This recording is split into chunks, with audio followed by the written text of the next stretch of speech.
With the Lakers struggling to get wins in recent weeks and Darvin Ham's questionable decision making at the helm of this LA Lakers team, reports have come out, particularly from NBA insiders, that Darvin Ham needs to change things or he's going to be in serious hot water. And it's already to the point where Lakers fans are calling for him to be fired. And there are a lot of things that are currently going wrong. So we'll break down what one analyst had to say about Darvin Ham, what's really going on with this team, and what needs to change for Darvin Ham to get things back on track and end up keeping his job, because things are definitely getting a bit messy for Darvin Ham here at this point. The Lakers are on a little bit of a losing streak, a little bit of a spell. Obviously, reffing and things along those lines, weird camera angles have all been factoring in to some of these Lakers losses, but there are a lot of things that are fixable. The Lakers, similar to last season, haven't had the hottest start, even though this year there have been some really nice highs, particularly with the in-season tournament victory. Things do need to change the course a little bit in order for LA to get back into that contention status. I mean,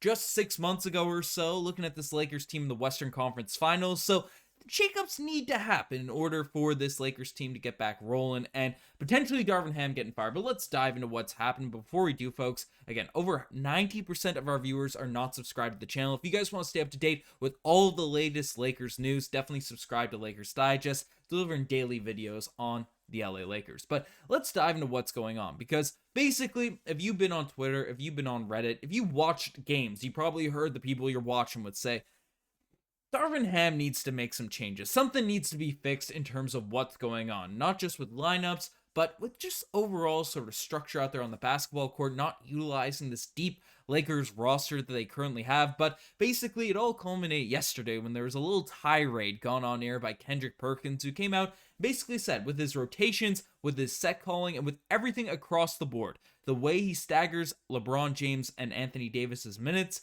all across the board, Darvin Ham has to elevate his game. And frankly, obviously there's a lot of sort of criticisms there. We'll dive into each little bit of this in this vid, but basically, Darvin Ham really has struggled to unlock what this Lakers roster could potentially be. And it's really weird because last season, it took a while. Again, it took some moves. It took some roster shakeups, particularly with the Russell Westbrook trade and things along those lines. It took a little bit for the LA Lakers to find their stride, find their lineups which work, and particularly with the rotations this season and the tweaking of the lineups. And frankly, the Lakers have dealt with a lot of injuries, so has been heat on Darvin all season this year, and some of it warranted. Some of it I don't think was, just because the Lakers had so many guys going in and out of the rotations. It's hard to build up that chemistry. It's hard to build up sort of plays when you don't know who's going to be actually in your roster night in, night out. But the Lakers have been relatively healthy as of late. Obviously, Gabe Vincent's been out and things along those lines. But the main core of this Lakers team has been together, particularly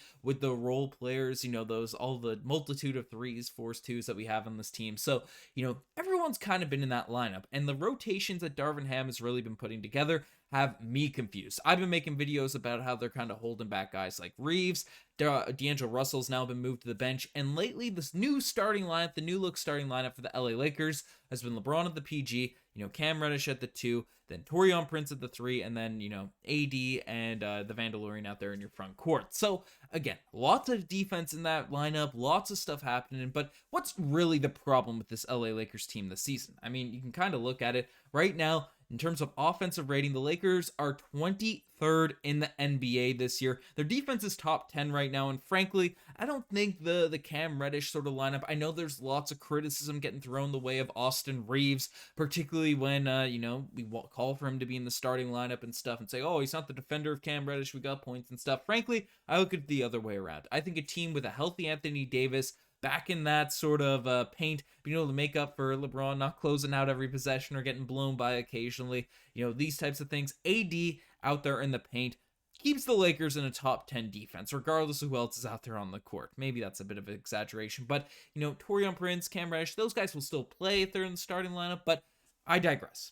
AD, the Lakers are fine defensively, but 23rd in offense. The inconsistencies that have gone on over the course of the season, it's been evident, it's been clear that there's some serious problems in terms of the load on LeBron and AD to sort of take over games and stuff, particularly during the regular season. I mean, LeBron is one of the oldest basketball players, if not the oldest player in the entire NBA. The expectations for the entire offense to run through him every single possession is kind of foolish. And one guy that had Lakers fans so excited last season was Austin Reaves, in order to be able to take a bit of that load, particularly during the regular season, create his own shot, create for others.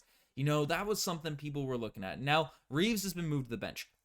D'Angelo Russell, another playmaker, another guy who can kind of execute for himself, has been moved to the bench. Rui Hachimura is just, he gets minutes, but we saw what he was able to do in the playoffs last season. He's been sort of driven to the bench. The rotations just don't really make any sense, given what the LA Lakers kind of need right now, and it's a bit more firepower on the offensive end. Yes, Cam, yes, Torian can hit threes. They're not horrific three-point shooters. They're not Ben Simmons out there from behind the three-point line, and people are just doubling LeBron and stuff along those lines. But they aren't the level of scorers of a confident D'Angelo Russell, of an Austin Reaves, clearly, who, some could argue is the third top guy on this LA Lakers team, but that opinion has gone up and down depending on the course of the season. But I mean, it's kind of weird that the Darvin Ham refuses to put more offense into the lineups, staggering LeBron and AD, especially at the start of fourth quarters. You're not maximizing your two best players in terms of what the sort of minutes are looking for this year.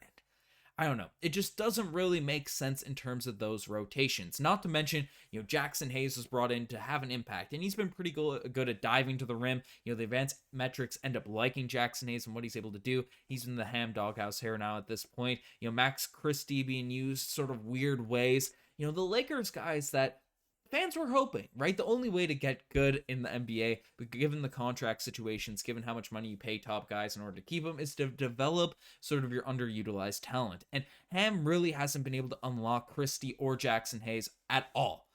Holding the back, doing things along those lines. Not to say that they should necessarily be, top dogs in the LA Lakers rotation, but really just not able to get that sort of Austin Reaves leap that we saw a couple years ago with him, elevating his game to be a consistent contributor for this LA Lakers team. Not saying that those guys are going to take necessarily jumps if they're given 20, 25 minutes plus per game per night, but definitely players that could be utilized better within the rotations, within the opportunity of the offense. And again, the injuries have made things weird this season, but I don't know. These guys just haven't been unlocked. And the crazy thing about it is, because the LA Lakers right now are 10th in the Western Conference. They're 10th in the West, 500. Again, not super far behind, one half game behind the Rockets, game and a half behind the Suns. They aren't out of the mix by any means, right? 3 games basically out of 5th. So this season is not a lost cause whatsoever. This is not a season where we should say, oh, chalk it up, Darvin Ham is this, and just run it out and figure it out in the offseason. No.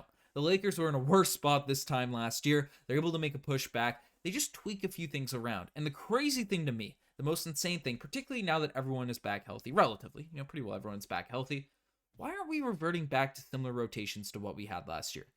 I mean, the Lakers in the playoff run that the LA Lakers had, D'Lo, Reaves, LeBron, AD, and the Vandalorian. Because, again, I get the people criticizing D'Lo and Reaves' sort of defense, and losing Schroeder is definitely not that he was, one of the top dogs in the NBA in terms of guarding on-ball defense, but losing him, in the offseason is definitely sort of a piece, lack of guard depth and stuff, starting the playoffs and things along those lines. But, run back that starting unit, figure it out sort of at the point guard spot. You have Cam, maybe you can run this weird LeBron sort of starting in the unit, with the bench unit, not starting off, but go back to the lineups that worked last year, that made a Western Conference final run, that turned things around last season, obviously with minor tweaks and minor shakeups, without sort of just completely changing how the lineups are supposed to look right now at this point. But I don't know.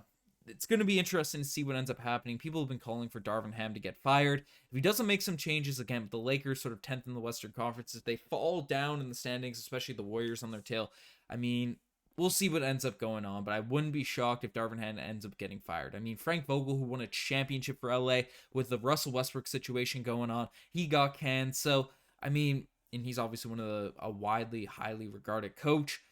We'll see. It's a wait-and-see approach, but Darvin Ham is definitely in hot water. Let me know what you guys think in the comment section down below. You guys are the best to make it as far. Again, subscribe to the channel if you guys haven't already. I'm signing out. Cheers.